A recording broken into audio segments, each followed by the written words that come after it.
on with the prayers, etc. Om Ajnanatimarandhasya Jnananjanashalakaya Chakshurunmilitam Yena Tasmai Shri Guruve Namaha. Welcome, dear devotees, to our class today, Monday evening, Tuesday morning, in other parts of the world. And we will start with the chapter of day of Bhagavad-gita. And we will read from chapter 13, as I have been advised. And we already have the reading order. If Niral Prabhu, you can read to us the reading order one time before we get. Sure, Mataji. The reading order is Vindhyavali Mataji, Sukomala Radhe Mataji, Suttapa Mataji, Priti Radhika Mataji, Archana Mataji, Meera Mataji, Garima Mataji, and then Varshana Mataji, followed by Vindhyavali Mataji. Fantastic. Thank you so much, Prabhu, for doing that. Thank you, Prabhu. And Hare Krishna Khyati, I saw you. Hare Krishna Mataji. Okay. All righty. So, Vindhyavali Mataji, with all due respect, I invite you to read to us two shlokas. No screen, Mataji. No screen being shared? Mhm. All We thought we have it in the mind. Mataji. Uh-oh. See? Okay. See? There you go. So next time I'll remember that, Prabhu. Okay? I'll start it before she says something. Okay, Hare Krishna. Chapter 13, Nature, the Enjoyer and Consciousness. Text 1 and 2. Arjuna said, "Oh, my dear Krishna, I wish to know about Prakriti, nature, Purusha, the enjoyer, and the field and the knower of the field, and of knowledge and the object of knowledge." The Supreme Personality of Godhead said, "This body, O son of Kunti, is called the field, and one who knows this body is called the knower of the field." Text 3. O son of Bharata, you should understand that I am also the knower in all bodies. And to understand this body and its knower is called knowledge. That is my opinion. Hare Krishna, Sukamala Mataji. Thank you. Text 4. Now please hear my brief description of this field of activity and how it is constituted, what its changes are, whence it is produced, and who that knower of the field of activities is, and what his influences are. Text 5. That knowledge of the field of activities and of the knower of activities is described by various sages in various Vedic writings. It is especially presented in Vedanta Sutra with all reasoning as to cause and effect. Suttapa Mataji. Thank you, Madhavi. Text 6 and 7. The five great elements, false ego, intelligence, the unmanifested, the 10 senses and the mind, the 5 sense objects, desire, hatred, happiness, distress, the aggregate, the life symptoms and the convictions, all these are considered in summary to be the field of activities and its interactions. Text 8 to 12. Humility, pridelessness, nonviolence, tolerance, simplicity, approaching a bona fide spiritual master, cleanliness, steadiness, self-control, renunciation of the objects of sense gratification, absence of false ego, the perception of the evil of birth, death, old age and disease, detachment, freedom from entanglement with children, wife, home and the rest, even-mindedness amid pleasant and unpleasant events, constant and unalloyed devotion to me, aspiring to live in a solitary place, detachment from the general mass of people, accepting the importance of self realization, and philosophical search for the absolute truth. All these I declare to be knowledge, and besides this, whatever they may be, is ignorance. Priti Radhika Mataji.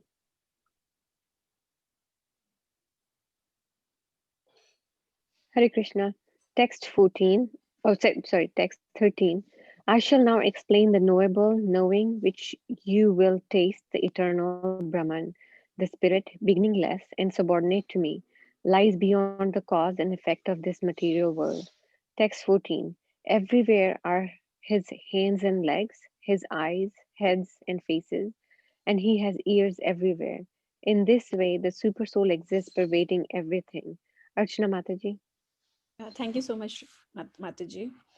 Text 15. The supersoul is the original source of all senses, yet he is without senses.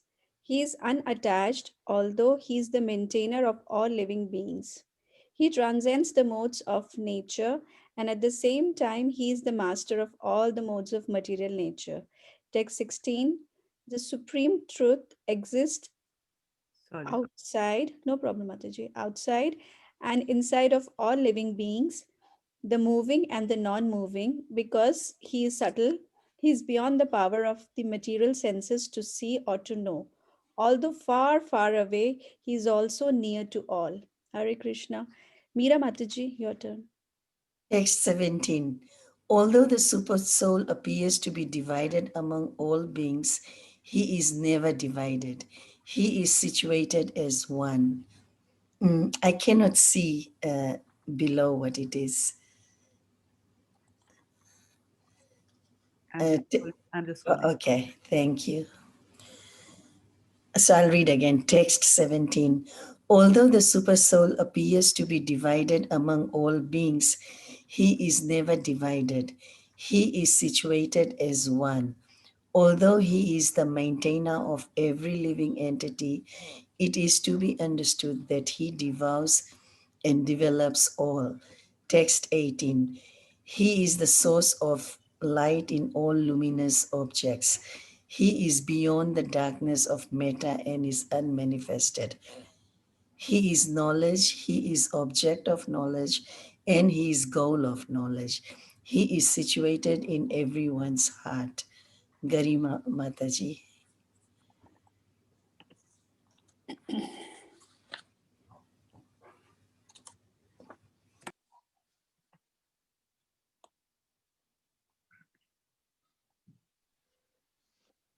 Hare Krishna. I think she, I don't see her. Then may I read, Prabhuji? Yes, Prabhu Mataji, please go ahead. Okay. Hare Krishna. Text 19. Thus the field of activities, the body, knowledge, and the knowable have been summarily described by me. Only my devotees can understand this thoroughly and thus attain to my nature. Text 20. Material nature and the living entities should be understood to be beginningless.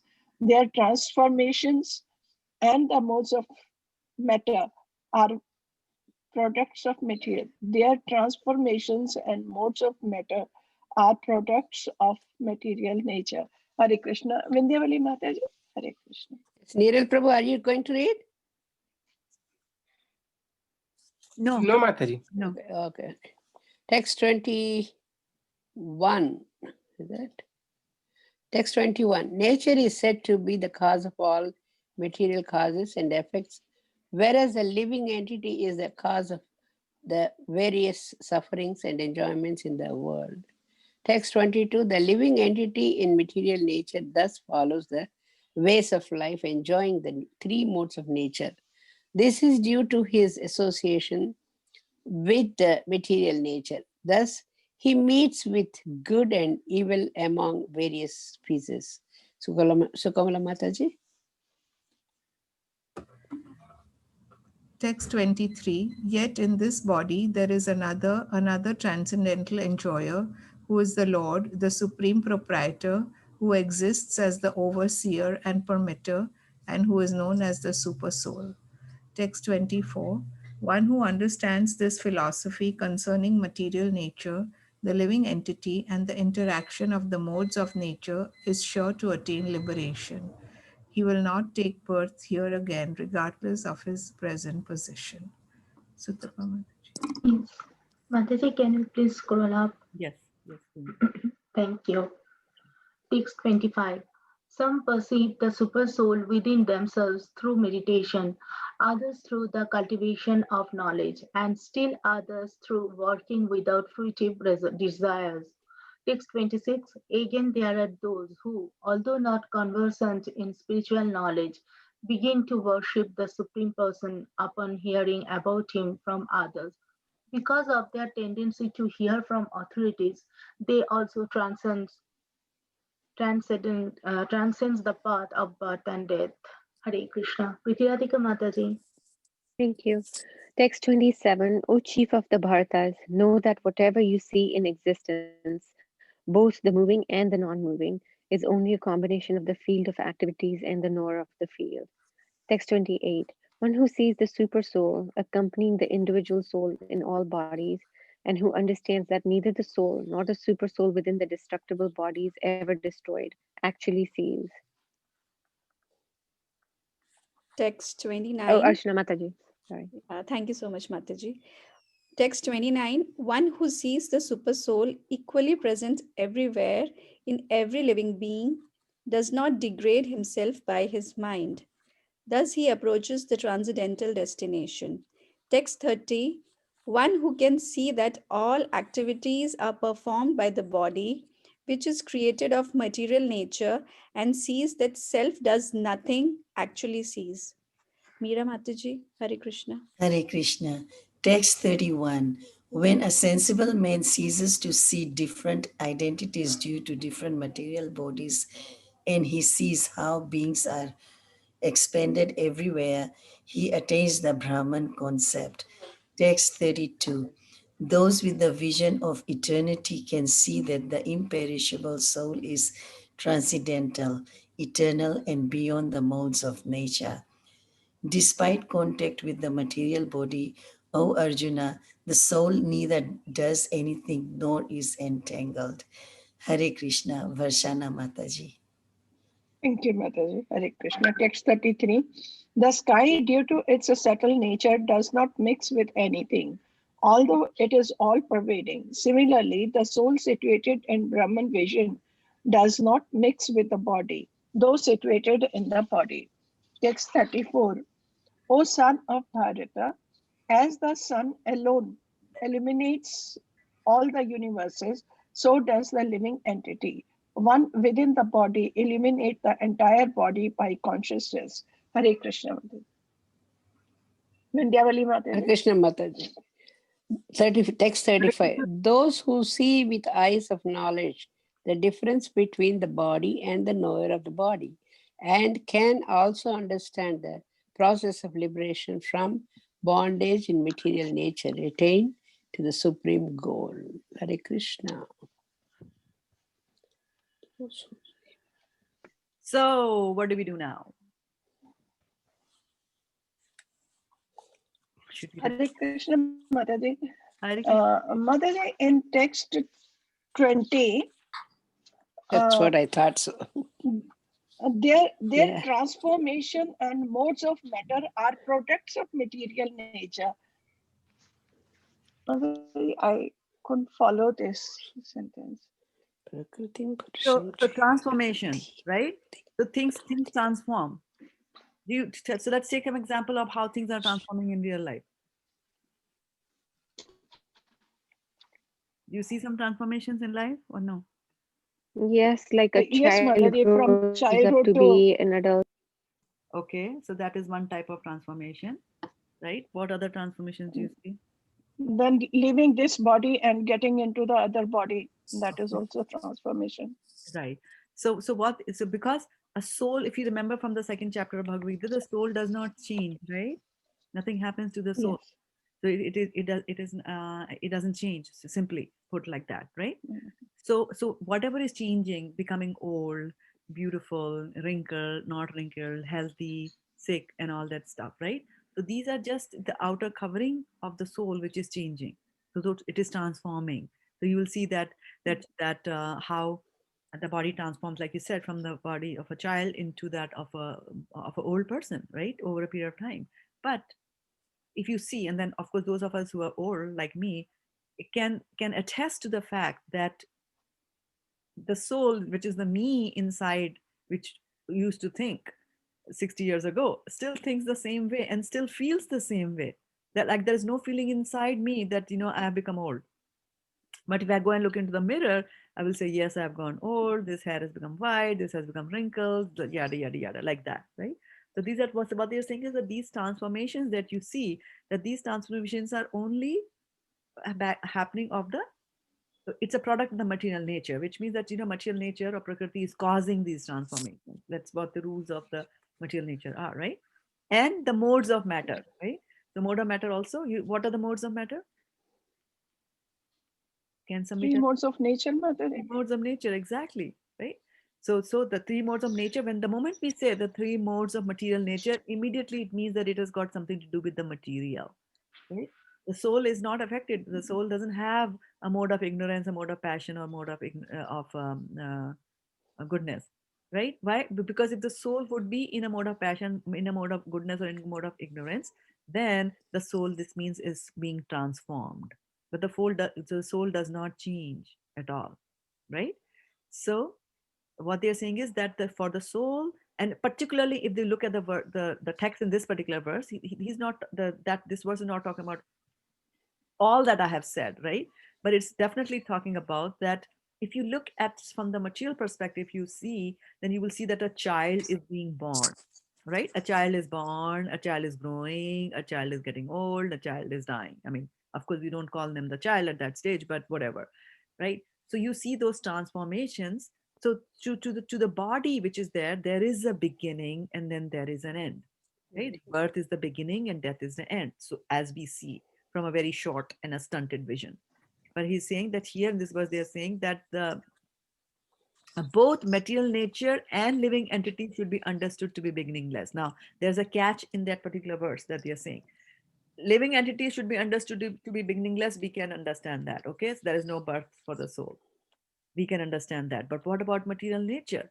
Right? Isn't that then we talk about the Garbhodakshay Vishnu, Shirodakshay Vishnu, right? And I had covered this one in this answer or this aspect a few weeks ago when this question was raised that Yeah.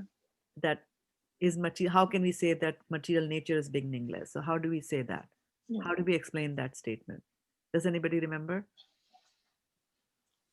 what we discussed? How we can say that the material nature, I mean, we see, like we said, that there is Mahavishnu who is lying on the causal ocean, and then he breathes, and from the pores of his body come out all these universes. So isn't that a beginning of material nature, right? And isn't that isn't that the end of it? So we have to understand that from two perspectives. One is that there was the term used in one of the verses prior, which was the aggregate. Aggregate means the sum total of everything that you've got together. So that is known as Mahat Tattva, right? So there's Mahat Tattva in one corner of the spiritual sky, and which is there forever. And from there, stuff gets taken out: earth, water, fire, air, ether, all that taken out and gets out of the body of Mahavishnu. And Varshana Mataji, can you mute yourself? I think your phone is giving a creaky noise. Yeah. And then remember to unmute yourself when you're going to speak. So yeah. Was muted, Mataji. No, you're speaking. I can hear you. Okay. Yeah. So yeah, now that noise is gone. Yes, I was saying that there's Mahat Tattva, which is a sum total of earth, water, fire, air, ether. All that together is Mahat Tattva, big, and it lies in one corner. And from that Mahat Tattva, you get all these universes are created. So that Mahat Tattva is already there, and all that you have done is, and it is there forever. Since time immemorial, it is there, right? So it's also beginningless from our perspective. And so from there, you just take out something and you make it in different shapes. For example, if you need some flour, right, and you make a nice dough out of it, right, and then from that big dough that you have, you make out small balls, right, and then you keep the balls aside for some time, and then you pick up all the balls and you put it back into the big dough, and then knead it together, and then all of it is gone, right? After some time, again you take out a few balls from there and then put it outside, and then after some time again mix it back into the big dough, right? So this making the small balls is the creation, The balls being put back into the Mahat Tattva is annihilation. So creation and annihilation happens, but that dough that was there in the beginning is always there for you, right? So that is from where the material nature comes out. So that's why they're saying that it is beginningless. Right? Sometimes even for these universes, they might say that they are beginningless and they don't, Prakriti is always forever. And somebody might say, no, no, no. How can Prakriti is there for? How can this material nature is forever? Don't we just lose everything when we are annihilated? Isn't everything just go back into Mahat Tattva? And is that not right? So how our acharyas explain that is that yes, Prakriti is there, so-called like born, universe is created, universe is destroyed, but then it again gets created. So that way, because the creation and annihilation keep on happening cyclically over and over again, so they say that it's never going to be annihilated, because even if it's annihilated, it's going to come out again. So from that perspective, they would also say that Prakriti is also endless or eternal, like that, right? And can never be destroyed. So does that answer your question, Bachana Mataji? But Mataji, it got destroyed, but then it got again created. So annihilation was there. That's what I'm saying. But over a period of time, if you look at it, right, that it's always there, because it is happening so quickly. For example, you are looking at me right now. And if I tell you that for some portions of time, you don't look at me because you're blinking. For there are certain period of time when you don't see me because you blinked at that time. Right? But because that blinking is happening over and over again and again. So you can see looking at me is like your creation. And then when you blink, it's destruction of this image. And then your eyes open again and you see the image. And then your eyes close again, the image is gone. But it's happening. You see, it's happening so fast and it's happening constantly that you see that I am always there. The image is always there, right? So that is what they mean when they say Prakriti is always there for anybody to see, for that example that they're giving. Yeah, thank you, Mataji. Yeah, I was actually experiencing looking at you that even blinking also means that I'm seeing you continuously. I don't even realize that you are not there. Right. You don't realize that. And just give me a second over here.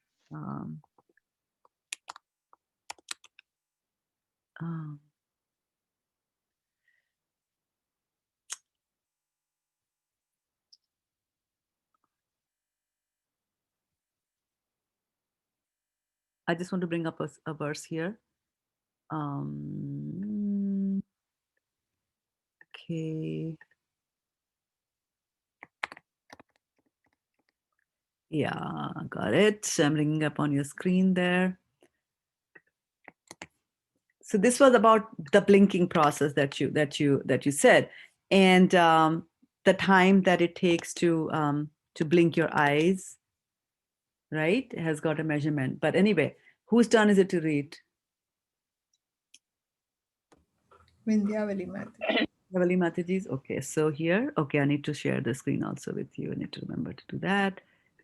And Vindhyavali Mataji, can you give us this one?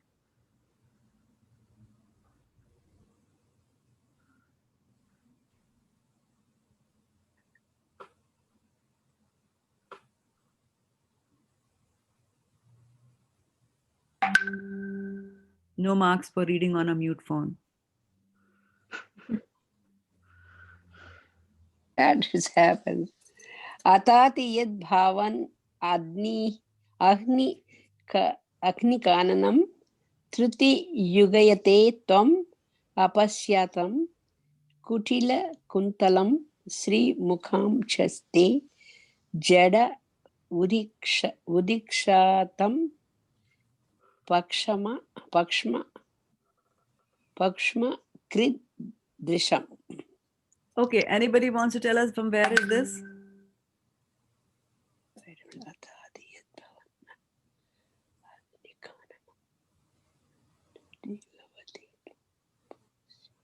This is from the famous 10th or 31. You should memorize the famous. Atati yad bhavana kanakam prutiyugate swamapashyatam kutila kuntalam Kanchate Jadavudikshana. Pakshmakrit. Now make a guess. Oh, I got Oh, that. it's the Gopi Geet, a It's the portion where Gopi gopis are Geet. Ram saying, cursing Chintamani. Brahma. It's from the For Gopi Geet. Exactly right. Okay, now give us the synonyms. Next person, please. Atati, travel. Yat, when. Bhavan, you. Ahani, during the daytime. Kananam, to the forest. Truti, about 1/1700th of a second. Yuga Yute becomes like an entire millennium. Twam, you. Apashyatam, for those who do not see. Kutila, curling. Kuntalam, with locks of hair. Shri, beautiful. Mukham, face. Cha, and. Te, your. Jadaha, foolish. Udikshatam, for those who are eagerly looking. Pakshma, of lids. Krita, the creator. Drisham, of the eyes. Okay. Translation. Next person, please. Translation. When you go off to the forest during the day, a tiny fraction of a second becomes like a millennium for us because we cannot see you. And even when we can eagerly look upon your beautiful face, so lovely with its adornment of curly locks, our pleasure is hindered by your eyelids, which were fashioned by the foolish. Mataji, can you scroll up, please? Foolish creator. Foolish creator. Hare Krishna. So you see, what are they saying? They are cursing whom? Brahma. Brahman. Brahma. Right? So they, I don't know why you had to design a system like that the eyes have to blink. And how long does it take through, in Nimish? I think Nimish is the amount of time it takes for you to blink the eyes. And so when and gopis, that's why are supposed to be are called as the best devotees of the Lord, that they can't bear to be separated from the Lord even for that short portion, right? Like when you talk to me, Varchana Mataji, you were saying that I was seeing you constantly, and of course I also see you constantly. I don't mind the few blinkages that come in between, but look at the gopis' love for Krishna, that they are saying, who is that foolish person who created this, absolutely useless body that has to blink? Because we don't see you for that much of time, right? And then when they are in separation, truti yugayate, and they give the size of the truti, how small it is, right? So even if for a fraction of a second it appears to be like a millennium has passed. And so what to talk about Krishna leaving home and going out to the forest for the whole day and then returning at sunset. So how the gopis would have felt, the separation that they would have felt. So that's the kind of separation we have to also, ultimately feel like that. All right, good. Go ahead. That's beautiful. Yeah. So, so this was the verse Vashana Mataji asked. So I think in the interest of time, can we go to the verse of the day today and then do more reflections later? Bring up more? Or anybody has a burning question? Yes. Burning thing you wanted to discuss? We can do that. And Shraddha-devi Dasi has joined us. Danvat pranams. And so have Vidyavadu Devi Dasi, Vijay Lakshmi Mataji, Varsha Kapoor Mataji, Danvat pranams. And Chaturika Saki Mataji. Wow. Danvat pranams Mataji. So good to know that you are there. Now I have your blessings. So we'll pick up Bhagavad-gita. And I think it was verse number 17, right? 12:17. So we'll bring that up. And next person in line, next devotee, Mataji in line. Please read it. And Garima has returned.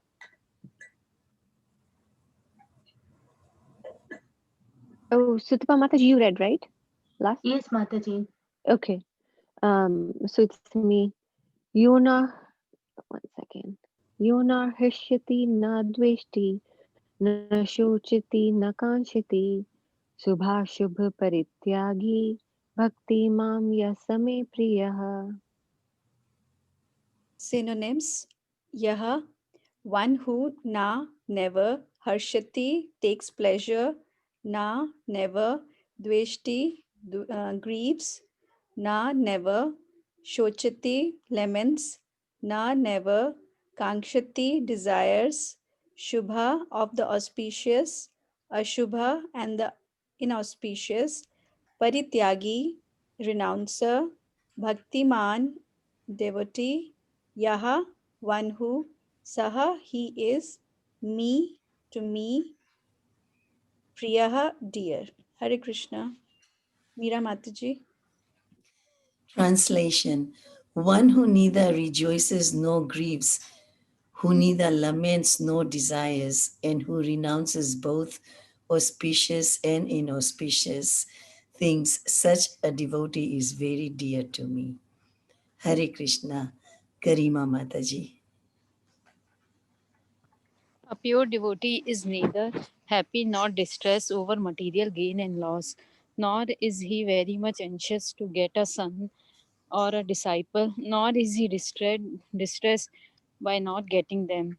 If he loses anything which is very dear to him, he does not lament. Similarly, if he does not get what he desires, he is not distressed. He is transcendental in the face of all kinds of auspicious, inauspicious, and sinful activities. He is prepared to accept all kinds of risk for the satisfaction of the Supreme Lord. Nothing is an impediment in discharge of his devotional service. Such a devotee is very dear to me. Sulekha Mataji. So we have Namazia is able to read today or not? Did we miss adding her? Mataji, I posted updated order.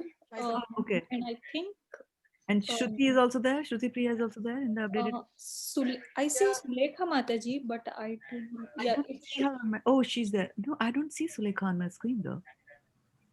I can see her. Okay, yeah. Sorry, my Shruti Priya Mataji, would you be able to read? Yeah, let's see. Now I see Aruni also. Yeah. Yes, Mataji. Okay, Yeah. then I will add you. I'm not sure. Namasya Mataji, will you be able to read? Or I think her screen is frozen. Oh yeah, she's she's saying yes. Okay. And then Sulekha Mataji. So I will update the order. So after Varshana Mataji, it is Namasya Mataji, Sulekha Mataji, then Shruti Priya Mataji, and then back to Vindyavali Mataji. I will post one more updated order. Fantastic. That is what we need. One more updates. Minor bearings, yeah.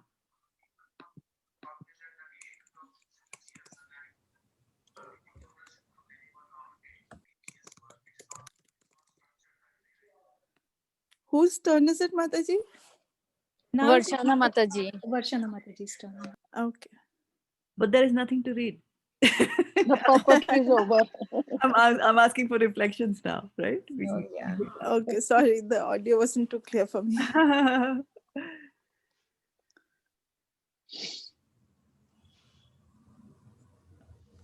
Krishna, Mataji. Mataji, I really like this point that if he loses anything which is very dear to him, he does not lament. Similarly, if he does not get what he desires, he is not distressed. Mataji, as far as things are concerned, you are not distressed. It's okay. You see, once something is gone, But when some near and dear one is gone, for some time you really, feel distressed and bad and sad.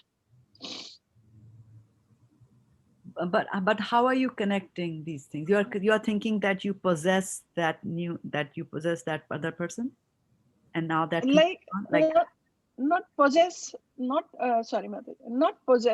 the person. Like you see, if one loses his or her child, you really feel bad for a while. December month, I always remember the son I lost in the beginning, first child. And Mataji, I really think of him, and I feel that I could not even hold him for a while. So that feeling is always there. So you feel bad. Of course, you can't do anything about it, but you feel distressed. You feel bad about it. Yeah. So soul is sentient. The soul will feel, right? But after some time, the soul reaches a stage where it starts seeing things in a very different perspective. Then over a period of time, And that is where the mind, you have to apply the mind. You have to apply the mind slowly, slowly, slowly. The distress will go away when you're Yeah. applying what it is, right? Slowly, slowly it goes. But when that particular date comes, you really feel, yes, you remember the incident. And so that still is not, I mean, why does that happen? You see, it should go away means go away. It should go away. I mean, it brings a sadness. Yes.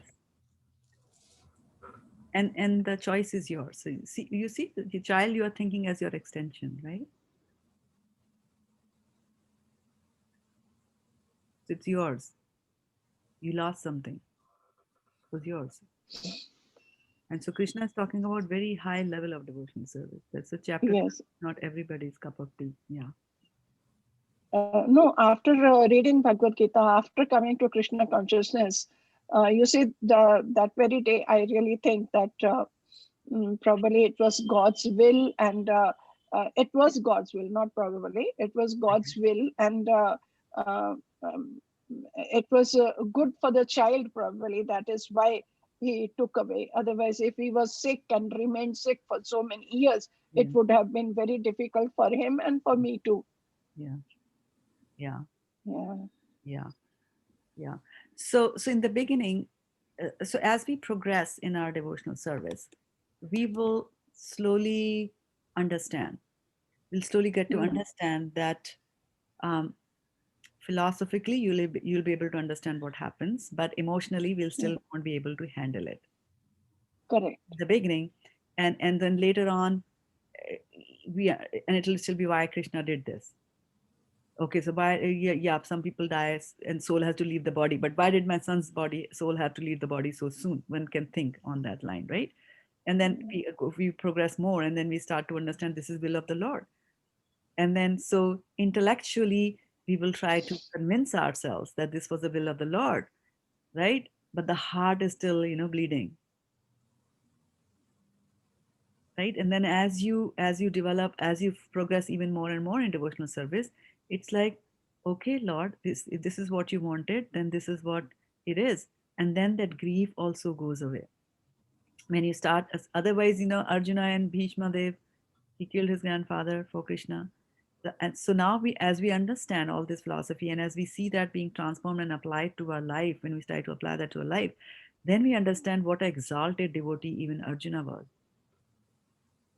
right? What a big thing and what a difficult thing that he did, to kill his own teacher and to kill his own grandfather, to do that, but he did it. So Krishna, that Arjuna is not an ordinary person, not at all. We might just undermine him in front of, of course, because he's standing next to Krishna, so he's like, he's nothing. But we have to just put him in contrast to us and not in contrast to Krishna, and realize, like, it's like, oh, Arjuna, look at Arjuna, he was crying and he was this, he was that, he couldn't do this, he's a sissy, he's supposed to be a fighter. Well, we can do that because we are comparing him with Krishna. But then if you put Arjuna over here and then start comparing him with us, then we understand where he is, right? Yeah. Then we understand that. So slowly, I mean, like we in the Chaitanya Charitamrita, which you're reading now, Mataji, you'll come across a situation where I think it was Shivas Pandit's house where the kirtan was going on, and his son had died, His son had died. and Mahaprabhu was singing, so he did not say anything to Mahaprabhu because he did not want the kirtan to stop. So you see, that is why we respect them. That is why, we chant his name just before we sit down to chant the holy names of the Lord. Why? Because these are exalted devotees from whom we have to learn. And even if we get a lesha matra, even if we get a tiny, tiny, tiny bit of the devotional service that they have, we will be immensely benefited from that. And Hare Krishna, Ma, can I add something? Yeah, sure. I was remembering that Vaishika Prabhu said that after his mom passed away, he felt like somebody's kicked him in the stomach. And I was like jolted by that. Like, okay, he's such an advanced soul. And that is the bond of parent, especially a mother and son, That, and for a mom, children are the most important than even themselves. So So then I was thinking that, if grief can be intense for him to that aspect for such a pure soul, then what to speak of us? So I think to some extent it is normal. That's what makes us sentient beings. Yes, we are sentient. It's normal, but then the intensity reduces, right? Now he's able to talk very nicely about the mom passing Yeah. away, his sister passing away, and all that. Now, I've been observing for the last 10 years, and many have observed him for even longer. You will see that nowadays it's nothing. But then I've also noticed that when it's a devotee that passes away, like when Bhaktacharya Swami Maharaj passes away, the emotions could be seen, and that is he's lamenting the loss of a devotee, and what a big loss it was for this planet Earth to lose Bhaktacharya Swami Maharaj like that, right? Because it's our misfortune that happened. For him, it's nothing. He's gone back to Godhead, right? So we lament that misfortune. We are actually lamenting for ourselves, and so that's why we are the Anilo Prema Dhana. We sing that, right, song. So it's a sort of a glorification that we are missing them. But yeah, we are sentient beings. We feel, and that's why when somebody's is when somebody's, there's a death in somebody's family, somebody's near and dear, we don't give them philosophy. Then we can talk philosophy in this class because it's a class on philosophy. We can talk about that. But when you get hit, by these things, then he said that somebody had beat me up, a big burly person had beat me up very badly. Yeah. When his father died, that was again the reaction. Yeah. Mataji, there's a line that he is prepared to accept all kinds of risk for the satisfaction of the Supreme Lord. Mm. So here risk means This means what? that you have $1 in your pocket, and you are old, 69 years old, and you sit on a ship, and you go off to a very far off place where you don't know the language, you don't know anybody, you have no idea what to do, you have only Bhagavatam in your hand, and your Guru Maharaj's instructions that try to spread this. That is risk. Yes. So they make those. That was a beautiful example, Yes. Mataji. Yeah. Prabhupada is a beautiful example himself of so many things. Yeah. So we all take risks. For example, I know there's Lokadhaksha and Vidarbha Sutta. There's a couple in East Coast. They have dedicated their lives to devotee care and nurturing devotees and things like that. And so husband was saying that, I just keep changing from one job to another job just to make sure that I get a job where they don't make me work too hard. Because if you're working too hard in the work, how will you spend time for doing devotional service? So they take risks. Somebody might say, I don't want to take a risk for miscarriages. Everything was going to happen in my old age, right? So many people just dedicate their lives to Krishna. They don't get married, and they don't think that who's going to take care of me. If I'm going to have a child, the child will take care of me in my old age, and what's going to happen? No, they are saying Krishna takes care of everybody. They plunge and they go, right? Like that.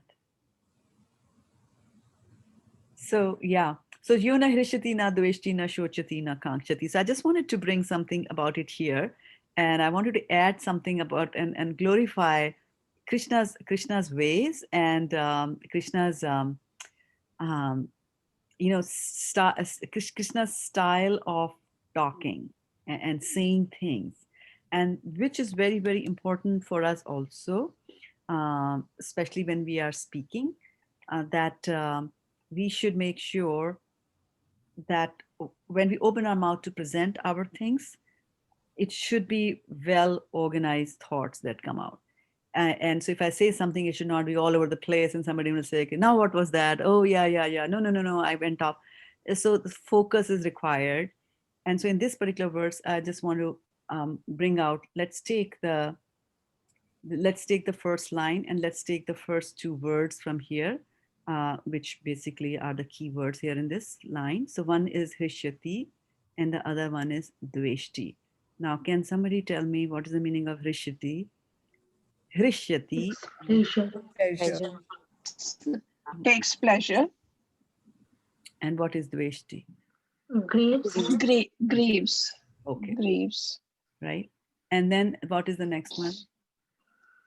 Na Na shochati, shochati, na kamshati. lemons. Don't think, not thinking.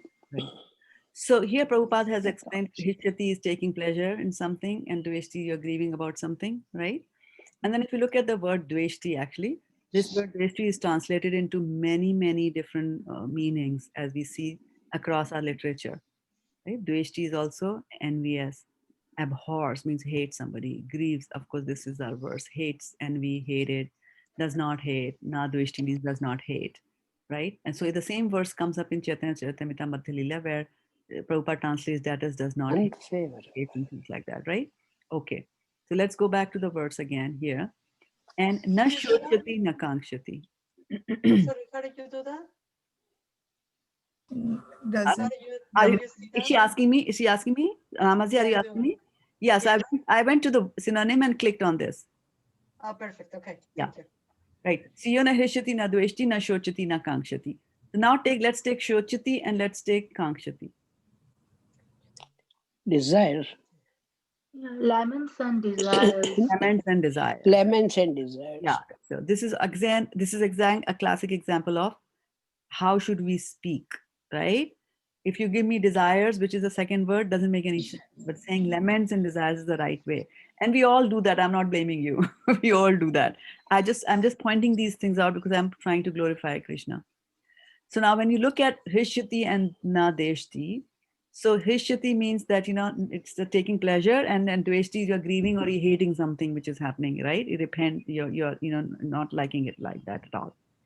So taking pleasure and then, grieving is about something that is happening to you right now, or hating. I don't like it. I abhor it.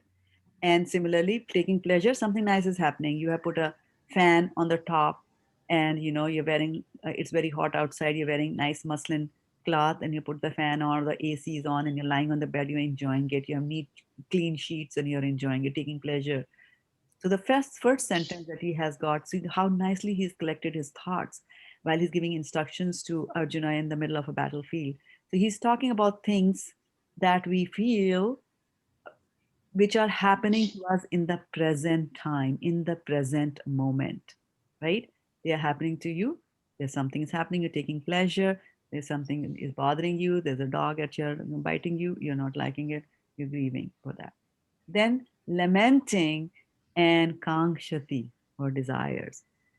So lamenting is something that has already happened in the past, right? I had a house and then the floods came and washed it away.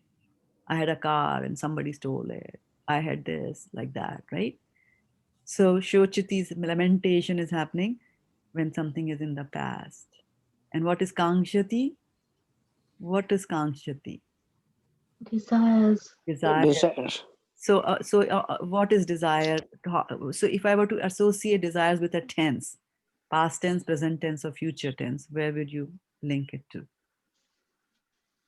Future. Wish it had not. Right. So Hrishchati na Dveshti, he has put them, those two things he has put in the present tense, whatever is happening to you now. And in the second line, he has put things that are not happening now. Either they are in the past or they are in the future. And so now, what good it is for you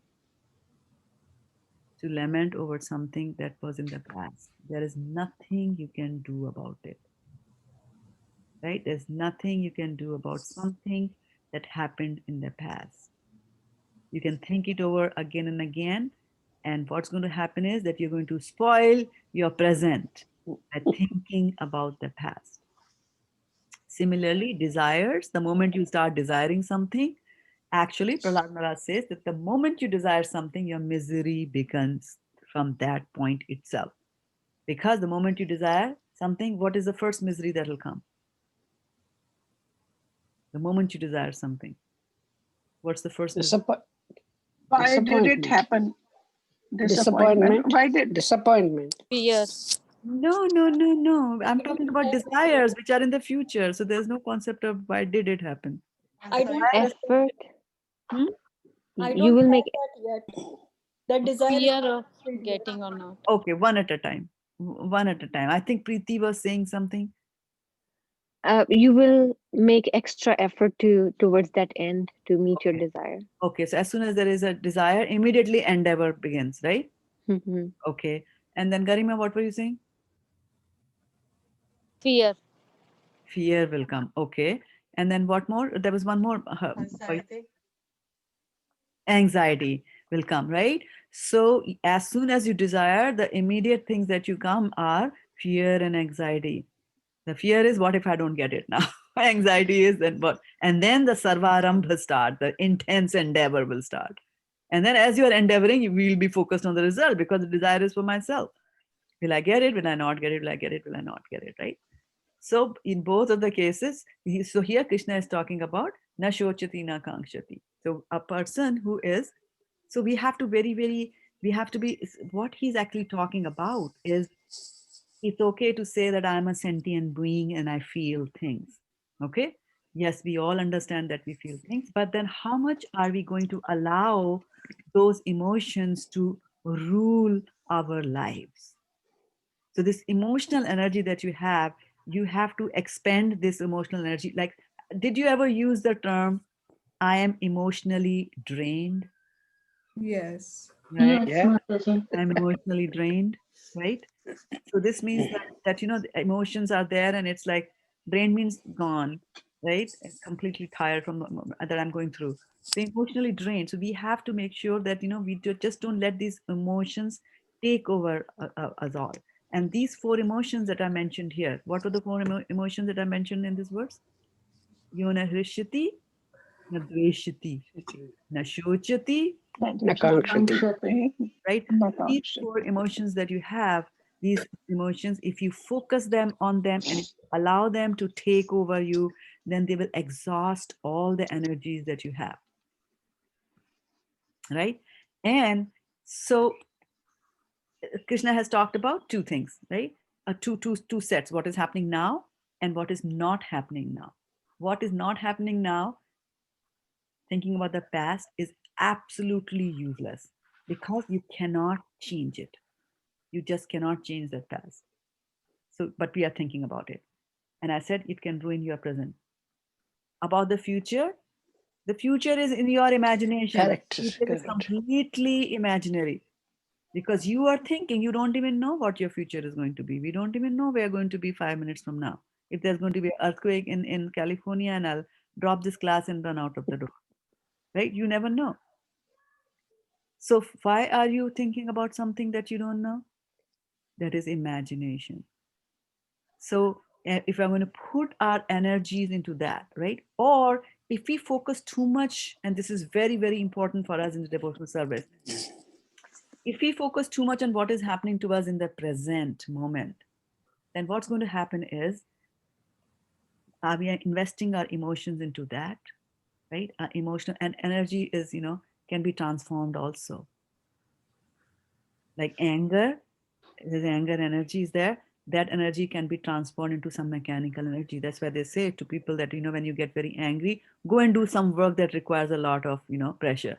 Go and break some coal, or break some mortar, or do some heavy work. Then that energy gets transformed there. So similarly, here also he's Krishna is saying that be careful of these energies. And so when you are in the present moment and something is bothering you, right? So sometimes what happens is that something is bothering us so much that we are not able to study and as student, and sometimes we are very, very happy and that night we are not able to study. Why? Because we are reliving those moments or enjoying that particular thing, whatever is happening. So happiness, past happiness, present happiness, either ways you're not able to do whatever you're supposed to do. So if you focus on and are distressed about, and most of the times happiness we can all handle, but it's the distress which is difficult to handle. So when you invest your emotions into these kind of situations, and invest your energies into these kind of emotions, then what happens is that you're not able to do what you are capable of doing. Now, this is very, very important, that you will not be capable of doing. And it happens a lot at work. You have a fantastic person who does fantastic job, and suddenly he or she turns in very sloppy work, comes late to office, fights with people and all that. You're like, I don't know what happened to David. So you call David into one corner and ask him like, what's going on? And he says, I'm going through a divorce. So you see, he's going through a particular emotion in his life. Hrishyati na dveshti. Obviously, there's a lot of dveshti happening there, right? And because he's focusing all his emotions into there, then he is not doing what he's capable of doing. So similarly, when we are pursuing devotional, so this was just an example from the mundane world. So similarly, in our spiritual pursuit and spiritual practices also, when we are focusing on other things that are happening, it could be a happy occasion also, and of course it can be a sad occasion, which is we are resenting somebody, or we don't like somebody, somebody was obnoxious to us, and so on and so forth. If we continue to focus, where attention goes, energy flows. So your energies are going to go there instead of being utilized in devotional service. You sit down to chant and you'll think about, that person said this, lousy, they called me this, how bad it is. I'm going to take it out. Let me see what I can give back. Next time they say this, I'm not going to, like that. And where is the Hare Krishna? Gone. Nobody knows. But our fingers are moving on the beach, right? So we have to invest our emotions in the right place, right? Na shochati shubha shubh parityagi bhaktiman. And what is auspicious and what is not auspicious in the material terms, he doesn't care for any of that. If we are able to do that, then that is fine, right? And which is a big thing, auspicious and inauspicious. If we ignore all those, if we learn to ignore all those things, then you are actually living the verse where Krishna says, Sarv dharman parityajya mamekam sharanam vraja. He's saying, abandon all varieties of religion, everything that is said, this is good, this is not good, you've been the feng shui and this and that, and I didn't do this and I didn't take a shower and all that. Nothing like that. And again, quoting from Chaitanya Charitamrita, there's this nice story about a person who was sitting on he was sleeping, and then somebody came to meet him, and he woke up, and that person had Jagannath Prasad. And the first person, sat up in his bed and, took the prasadam and he ate it. And the second person was like, wow, how can he do that? He didn't even take a shower. He didn't even wash his mouth. How can he just take prasadam? And he was like, no, this is prasadam. This is transcendental. You should never lose an opportunity to have prasadam. So you see, sarv dharman parityajya, here given, abandon that. So whenever there's a higher cause, so you have to look at and perform actions depending on what the end results are going to be. The dharma has to be interpreted and has to be changed from time to time. We cannot say that this is the dharma, this is the rule, and it has to apply all the time. When the classic example I gave, I think there was a merchant who was being followed by a robber. He wanted to take all his money, and so the merchant was passing through a forest, and that's where the robbers were. And so they were being chased, and this merchant runs into the hermitage of a sage and goes inside and then hides inside the room. And then the robber comes back, and the robber sees that there's a sage over there. So the robber has a suspicion. He saw that he was headed in that direction, didn't know where, but as he was chasing him, he says, okay, there's a hermitage. Maybe he went there. So he goes there, sees the sage, and then offers him his obeisances. And he knows that the sage is not going to tell lies.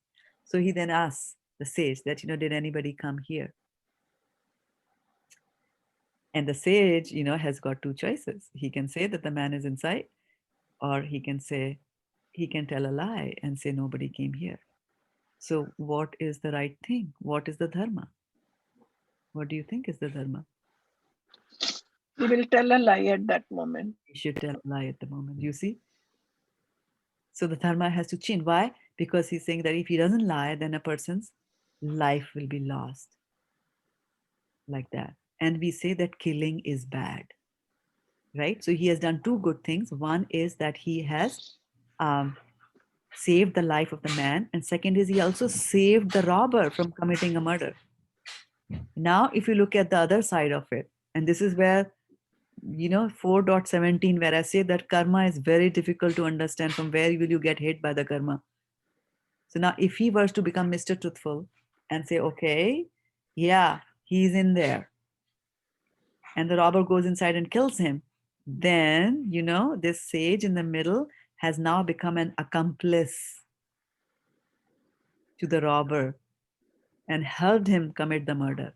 So he will also be punished for committing the murder according to the laws of nature, which are different from the laws of the land.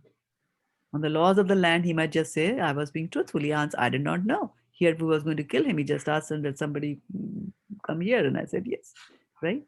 But the laws of karma are different. So we have to understand that the dharma also can change. So sarv dharman parityajya, that's why people will do things according to, always keep the focus on Krishna as long as whatever you're doing. So Arjuna also had talked so much in the first chapter about dharma, but then towards the end, he does exactly the opposite of what he was saying. He will not, he will do exactly the opposite he did, but he did it for Krishna. Like that. Okay. So I will rest my case here. We are 7 minutes over the time. If a life and death question comes, say telling the lie is not a bad thing. That's what they say. A life and death. That question comes. Exactly, and not always. Yes, and not for it's always like your benefit, our benefit. I mean, as moms, we all know, especially for those of you who have a strict husband, we know sometimes we lie in the favor of our kid also. Knowing that dad is going to be very angry and let's lie, and mothers do that all the time. So that's true. There's some benefit is there. They are seeing some hit is there, like good thing is there.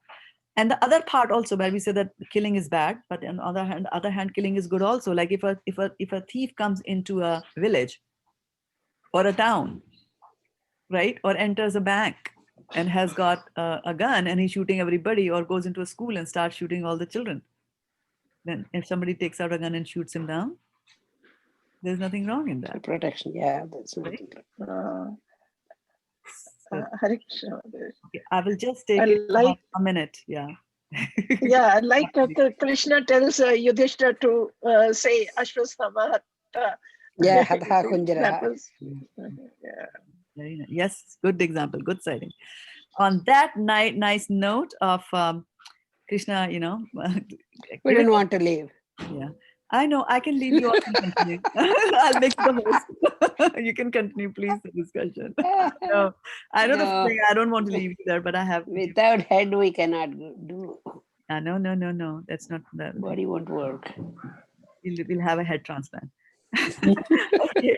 Thank you so much, everybody, for joining us here on the Facebook Live here, as well as joining us on the Zoom, beautiful devotees.